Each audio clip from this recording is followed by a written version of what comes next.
Okay, we might kick off, yeah? Right. Okay. Welcome everyone to today's Little Lunch Online. It's 30 minutes. It's being recorded and streamed live and will be available for view afterwards on www.llol.com.au. Just a little bit of housekeeping and etiquette. Keep your mics off unless you want to actually ask a question or unless you're actually speaking. You're invited to introduce yourself on the Zoom chat down the bottom and say what country you're coming from today, and use the chat to ask any questions because I'll scroll through those and I can then present those. Click on the captions button to turn on the live captioning. And there's also an Auslan signing. I think it's Peter today, right? Yeah.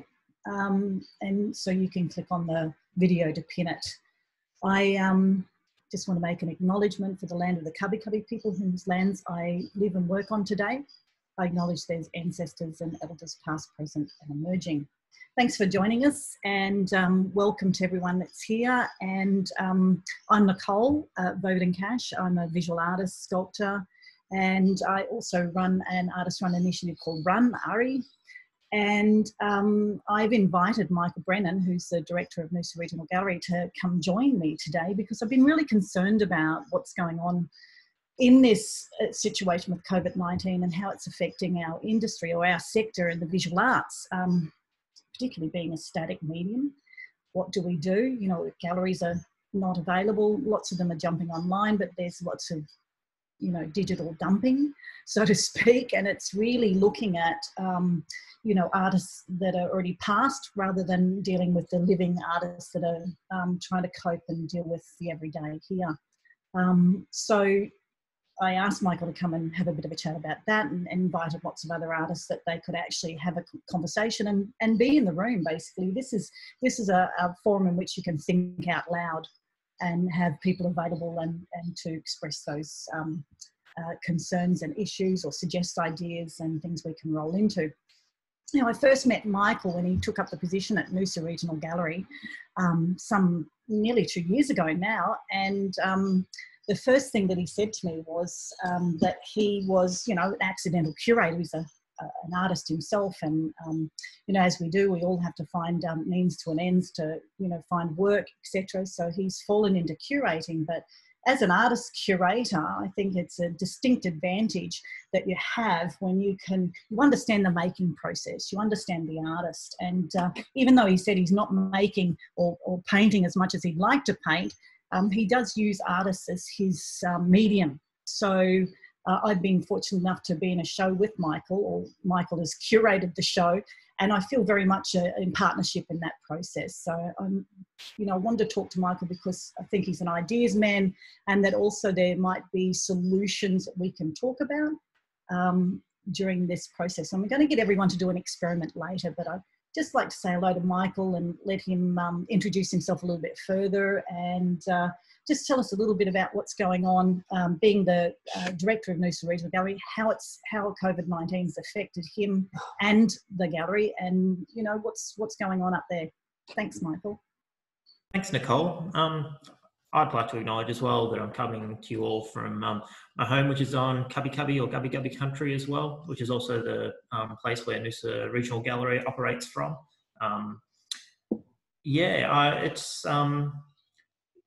I didn't know you were taking so close attention to that initial introduction, Nicole, about the fact that, you know, I am an accidental curator in many regards, and particularly that phrase that, you know, artists are the medium that I work with now, I guess, as opposed to painting or sculpting. I like to think of it as a collaborative process, I suppose, as opposed to using artists as my medium, I'd hope. But yeah, look, I think it's really, I feel really privileged to be able to work in that kind of dynamic where someone lets you into their creative space and shares their ideas with you. And obviously, if you bring together a group of artists around a common theme for an exhibition, you've got your own ideas, and it just seems natural to have a conversation with those people that you're working with and see how you can extend each other's ideas and each other's projects. So kind of feel a little bit surprised that I hear that other curators don't always work in that capacity and in that fashion. You know, I think particularly working with living artists and artists who are making new work for new projects. It's a really unique opportunity to share in a creative process that isn't available to people who work almost exclusively with deceased artists. So yeah, that's just a little bit about my working methodology, I guess. As far as my role at Noosa Regional Gallery is concerned, you know, like everyone else, we've been sideswiped by COVID-19, and you know, we've all had to be quite nimble and to react quite quickly. And we also work in a context which is local government, so it's not just like we're making our own decisions about whether we can be open or not, or what our budget implications are, whether we can spend extra money or whether we're getting money taken away from us.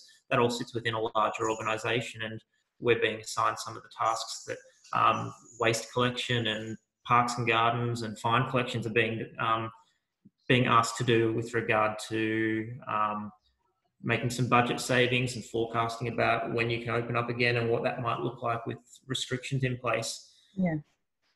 I think one of the first things that we did was to try and look at what we were currently delivering, which was immediately adaptable to an online space, and particularly our public programs. I mean, creating exhibitions and delivering them to the public is one thing, and something which is really at the core of what we do. But we're always trying to find ways where we can find multiple ways into our exhibitions, whether that's for young people or for older people, whether that's for practitioners or whether that's for people who are coming into art galleries for the first time. So increasing accessibility through things like workshops and artist talks has always been important. So those were the first points where we looked at how we can take that activity that we're already doing and push it onto social media and onto our website. When we closed down, we had 2 exhibitions open 1 week prior. We had Mary Mcqueen Retrospective, and I see Duncan's joined on in the audience here today. Hi, Duncan. I worked really closely with Duncan in the development of that exhibition. And we also had Rosie Lloyd-Giblet. Now Duncan's been great. Duncan was actually able to, he had an artist talk scheduled for the weekend that we closed, and Duncan was able to kind of pick that up and film his artist talk from home. So that content in many ways now is accessible to more people than it was before, in that it'll have a life ongoing through Vimeo and eventually on our website. But then we started to look at those more interactive activities as well. You know, we do a lot of work with school kids, both high school and younger people, and we do workshops throughout the school terms and across school holidays. So we wanted to see how we could translate those to an online space, but also the capacity for us to then engage some of our local artists in the creation of that material so that we could shoot some income their way. So our first thing was to develop our school holiday programs into both activities that were like downloadable PDFs, but also some video instructions. And we've made those available online and engaging some local practitioners to help with that.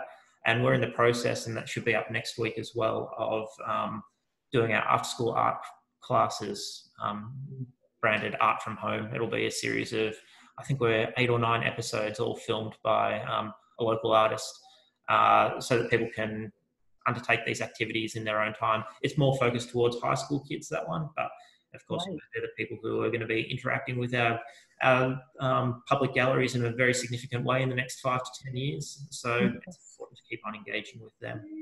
Education's really is the key, isn't it? I mean, we've got to keep educating that audience so that we actually then get more patrons in the future, but also develop our artists from that early sort of age group as well. You know, we spoke yesterday about, you know, the responses that you were doing, which is great because you're still engaging some artists and so forth. But is there any projects that you could think of? I mean, I've been looking at what commissions, what expressions of interests are going on out there, who's actually commissioning any artists to actually engage in any productivity during this time, so that there is a way that they can make ends meet.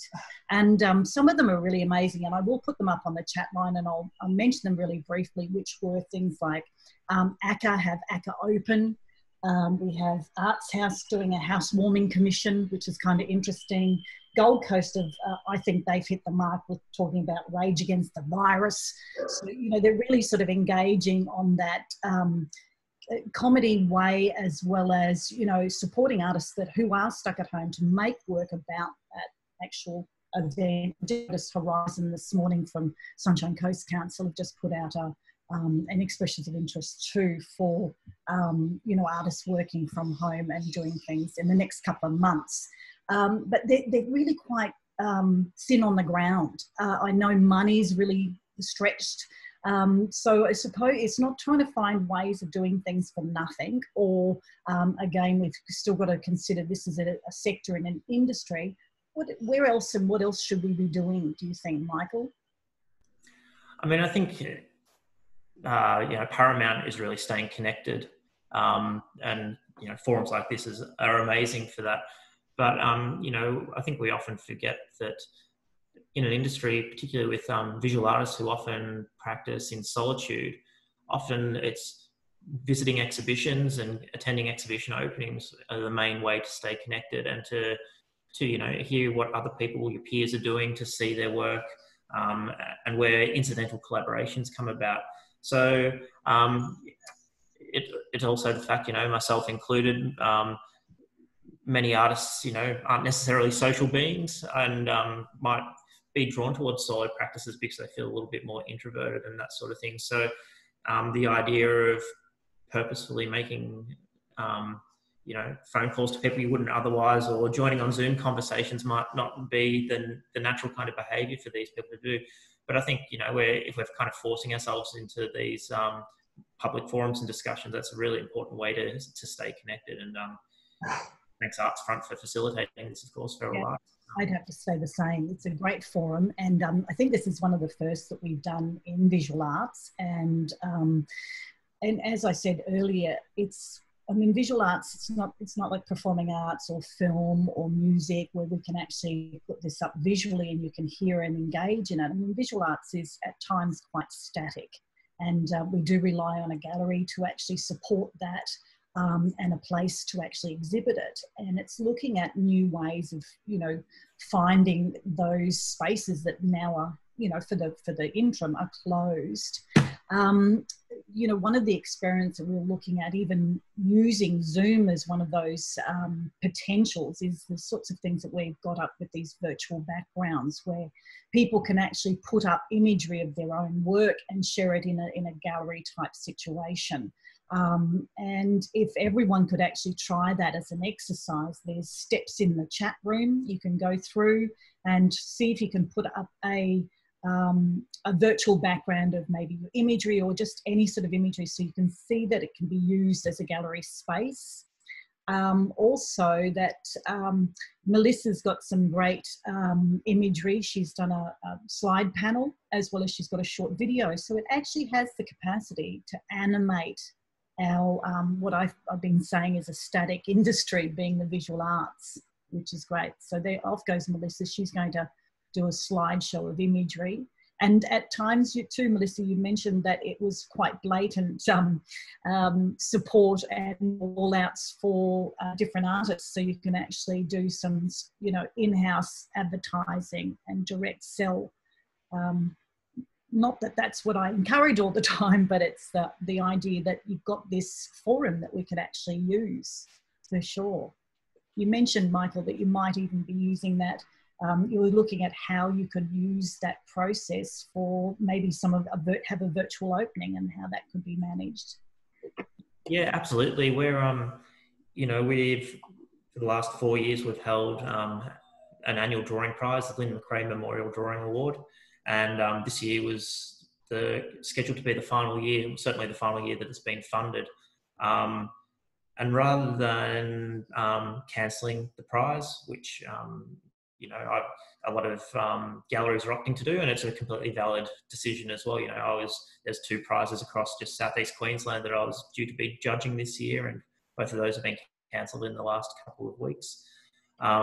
We wanted to see if there was a way to adapt the Lena Mccray prize and also the draw prize, which is the high school equivalent that runs alongside the Lena Mccray, to be able to still go through the kind of critical shortlisting process for entrants, but to find a way to display those works online. So I guess it is an advantage that visual arts in a 2D static medium has, while there's absolutely no substitute to standing in front of a work in a gallery and to be able to, inspect it at your leisure and to see the subtleties of mark making and whatnot. If a 2D artwork is photographed well, then we can still have quite a significant experience of it online. So with Lynn Mccray this year, we'll be holding the finalist exhibition exclusively online through the Noosa Regional Gallery website. Entries will be opening up next week, so you'll start to see quite a bit of advertising around the usual avenues for that. But also to increase accessibility, we've elected not to have an entry fee this year. So artists will really have no barriers, hopefully, to submitting work to that prize. And then, as Nicole was saying, then we've been thinking, can we use a platform like Zoom to have an online exhibition opening for that event, and to have the guest speakers as we usually would in the gallery, and to announce the winner. I think that's a great opportunity, and the way that you might usually break off into small groups in an exhibition opening and talk with your friends about different works, but then come back and when the speeches start, I think if we can emulate that in some fashion, then that would be really beneficial. And it also kind of builds that anticipation that is usually associated with a prize. So that's certainly something that we're looking into doing in the next couple of months. Oh, that's great. Just a couple of questions in the chat. Elliot also mentioned that, we've obviously got to be careful of copyright issues and so forth if we're putting up images at the back, and NAVA doesn't currently, have a recommended rate for that. So we've got to be mindful still of our legal situation in those circumstances. And at this stage, because it's a new forum too, it's just finding out how it can actually physically work for an exhibition or for an opening or breakout rooms, etc. Another question too is, there's a couple of other suggested activities from Creative Alliance. Thanks, Katie. And also that the Flying Arts Regional Awards is also still going ahead online. What was this one? Oh, and the blind filmmaker had actually suggested we can actually have it as a descriptive process. So maybe there's an ability to have the works more accessible through the process of narration in some capacity. Sorry, I'm just reading these straight off the imagery. If you've got any dire questions, please put them up on the chat and I'll get round to them. What is, Alex has got a question. What support is the council now providing? How much has been diverted from the gallery? I mean, that's always a big thing because they do tend to take money away from galleries. I'm writing a snapshot of impacts of advocating state governments for more support for council galleries and museums. So what's happening with Noosa? I'm sure that the impact is being felt with many regional spaces, and this is also going to obviously follow on an impact on our on the artists in our regions.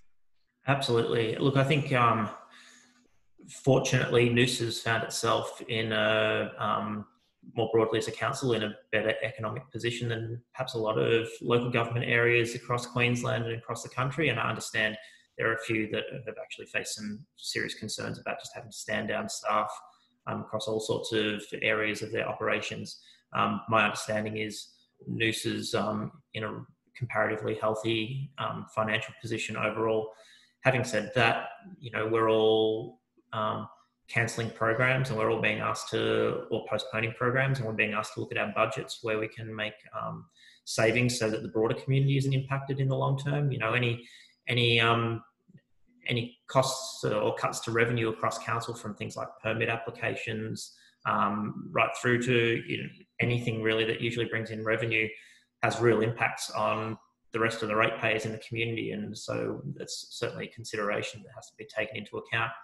I've got to say, Noosa Council's been really supportive of the gallery and the entire time I've been there, and continues to be. And I'm certainly not having anything forced upon me as far as budget cuts are concerned. We're all just being asked to be realistic and honest about those impacts. But those are expense-based impacts and revenue-based impacts. So, you know, it goes both ways for the gallery at the moment. So really that our adjustments are being made more around the physical limitations about not being allowed to bring people into the space rather than financial implications for the council more broadly.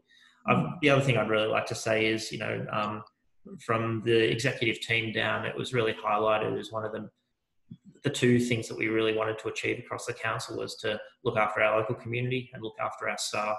And so, you know, I've got kind of 3 key groups of people that I've been thinking about over the last month and a half, 2 months. You know, I'm thinking about our staff, I'm thinking about our audiences, and I'm thinking about the artists that we work with. And if I can turn my attention to making sure that all those people are cared for to the best of our ability in these strange circumstances, then I think you know, that really should be a priority of all galleries, all regional galleries out there. Leah had a question. I don't know whether Leah's popped out for the moment. Let me just see whether she's still there. And Melissa's got a question. Melissa, do you want to ask a question? Thank you. Yeah, look, and great conversation. I just wanted to know if sales of artwork for artists would be a direct way to get money to their pockets. So is there any credible online platform that you have found would work for them? I've personally found that, you know, there were platforms out there prior to this happening, and some of them more successful than others. I've often found in the past that the online platforms that artists have success selling their work tend to be for certain types of art practices, and particularly those that are, you know, palatable, for want of a better word, those that might tend towards the decorative arts rather than, say, the conceptually and critically engaged art practices. So there's certainly, you know, spaces out there where artists had been selling works all around the world, Blue Thumb, for example, or the Saatchi platforms. People continue to sell work through those sites. But I think the challenge is in, you know, for a 3D artist, for example, it's difficult to represent your work online in those sorts of spaces. Or artists who are working where, you know, conceptual basis is more important. Those sites kind of haven't always attracted the art collecting audiences who are interested in art practices, which are critical in the way that they engage with contemporary society. So, I mean, having said that, we're at the gallery at the moment. We've always tried to support local practitioners by stocking our gift shop with, you know, ceramic works and jewellery works and small-scale artworks. That's an avenue which is closed for us, but we're undergoing a redesign of our website in this unusual period, and we're looking at bringing far more e-commerce capability into it so that we'll be able to probably open up our gift shop before the gallery physically reopens as well, with a focus on works by local makers. So I think that's really important. And I noticed that the Butter Factory in Karoi as well was really fast on their feet to achieve that. So, you know, there's a number of public galleries out there still trying to support income streams for artists, particularly in their local areas. For us, you know, one of the other things that we're really trying to do is to have a focus on postponing engagement with artists as opposed to cancelling where possible. You know, that might mean in the future that we're shortening exhibition timeframes and, you know, prioritising significant projects with artists as opposed to council-initiated projects. You know, it's certainly easier to work with collections for many organisations because the stuff is there and it's accessible and it's static. But I think, you know, if we can try and contribute to the idea that this is a temporary blip in artist incomes as opposed to a cancelling of it for a period. Which is great, Michael. Leah's got a question for you. I think she is back. Yes, Leah. I am back, yes. Hi, Michael. Hey, that was, really, really fascinating to hear all that. Thank you. I guess I was just curious, you know, from your perspective, you've sort of answered this already, but, you know, how would you feel, or from your perspective, would be some of the best ways that other local organisations or institutions, I guess, particularly USC, speaking with my USC hat on, could support the gallery and local artists right now, you know, from your perspective? Look, I mean, there's a couple of things there. I guess it's important to be able to, in what's really a completely uncertain time, you know, I've got no idea when our gallery is going to open again. You know, I really have no idea. To try and be able to bring something a little bit concrete to artists in projects. And if that means being able to confirm exhibition opportunities for 12 months time or 18 months time and lock them in, and perhaps even be able to bring forward, you know, deposit payments for engaging artists in those projects, you know, that kind of helps with a couple of different things. It gives artists something to work towards, and, you know, a project to be engaged with, even if it is a longer term project and something that's further away. But to be able to confirm that engagement with a deposit payment for the services, I think, you know, that also brings some financial relief as well. So I think that's one way that public galleries can continue to support artists even though they're not conducting their core business. But also, you know, we're trying to do as much as we can in the social media space of sharing profiles and sharing projects, just so the broader community, people are spending more time on social media than they ever did before, and before they were spending a lot of time. So, you know, it's an exponential increase, no doubt.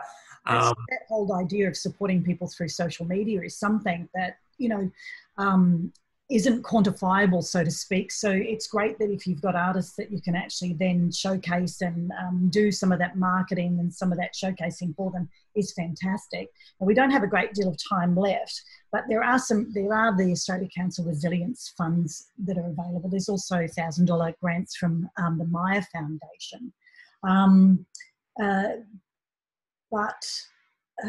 You know, I suppose it's still looking at what can we do for artists right now. And I suppose it's only just, as I said before, there's quite a number of expressions of interest for artists to continue to make while we're in isolation, and finding funds for them to continue to exist. A lot of them are, you know, lost their jobs, but they've also lost then the capacity to make. What can we do maybe to build ourselves up in the future? I know you're saying that from the gallery, but maybe coming from the perspective of as a curator / artist in that position, what would you think you would be doing? I mean, it's an ideal time to be making, I guess, and, you know, that's not discounting the stresses that everyone's feeling, and, you know, the impacts on mental health and the disconnection from people, even if you weren't a particularly connected person in the first place. But you know, we had a brief discussion about this yesterday, Nicole, and without downplaying any of those, you know, mental health concerns, I think a lot of artists are uniquely equipped to use their creative practice and their creative outlet to have an understanding of themselves and their position in the world in this really stressful time. So, you know, to continue making is such an important activity. Isn't it? For mental health, for well-being, for all of those things, we have, I mean, you know, it's my drug of choice. I mean, I wouldn't not keep making regardless of what situation, whatever time I find myself in. Melissa was mentioning the fact that, you know, maybe organisations like Nexus and other organisations around Queensland and across Australia that have DGR status may be able to connect with different philanthropic or philanthropists themselves that might be able to create some sort of, what did you say, keeping connected action. Oh, sorry, that's from Elliot. It's going too quick. I can't read it in time. That could help them make bigger work or commission work specifically, like targeting specific artists and getting them to produce work during that period of time. And of course, it always comes down to funding and or the lack of it. But that's a great idea, Melissa. Thank you for that. Artists who are at risk of losing their internet connection too. There's also can apply for keeping connected action on Arts Front. So as a philanthropic side of things. I also heard the ABC Triple J was actually calling for expressions of interest for anyone that needs materials or computers to continue to make music. Obviously, that's not our visual arts industry, but there's lots of people now coming to action to actually help support artists of all different genres and from all different sectors to get them through this crisis and help them stay connected, because the worst part is not having good internet and or being able to have these Zoom chats and, you know, times, what did we call them before? The times to talk out loud. And it's not very often that we can have a conversation with a gallery director and all sit in the same room and you know, be able to throw questions at you. So that was fantastic, Michael, for making yourself available today. And I think we're basically out of time. Yes? Could councils help with advocacy in state government and federal government? Is that the last question that we've got there? It's really about that advocacy for artists and while we're working in under these conditions and through this process. How can we advocate, particularly through local government? Yeah, absolutely. I mean, it's a time, I suppose, where we're all very stretched as well with our time. Amazingly, even though we're not open, we're busier than ever, and it's difficult to be facing all directions at once. And there's lots of priority decisions that need to be made. I mean, one thing that we've been able to do is to kind of write letters of support for artists who are requiring, you know, funding relief, I suppose, or special purpose funds. So from a gallery perspective, we're able to do small things like that. Look, I certainly think local governments will have a role to play with this, and moving forward through the recovery phase as well, really trying to champion projects which bring arts back into the community and create spaces where conversations can occur again around these important issues, and a time for healing as well from this. So I think this will be an ongoing project. It, you know, it might be getting overshadowed by some of the more immediate tasks right now, but I don't think it's something that local governments will shy away from, and I think it's an activity they'll certainly be able to play a part in. Thanks, Michael. Appreciate it. We do have to go, and we just do a bit of a shout out and say thank you, Michael, for coming, and everyone else participating. Catch up with you later. Bye.